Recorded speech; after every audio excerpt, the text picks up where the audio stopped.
Kehadiran Menteri Energi dan Sumber Daya Mineral atau ESDM Bahlil Lahadalia di pangkalan gas di Tangerang, Banten diwarnai aksi protes warga yang mengaku kesulitan mencari LPG 3 kg selama sepekan terakhir ini.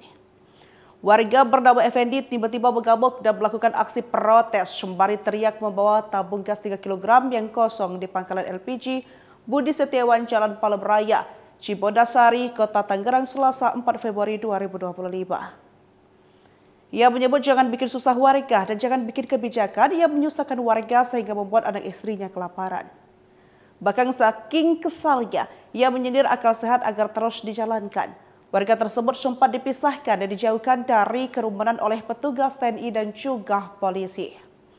Namun Bahlil meminta petugas untuk tidak dipisahkan dan lebih baik dialog langsung. Melihat hal tersebut, Bahlil pun mengungkapkan sebagai pemerintah dia berkewajiban agar subsidi yang dikeluarkan oleh pemerintah bisa tepat sasaran, sehingga dilakukanlah penataan penjualan tersebut.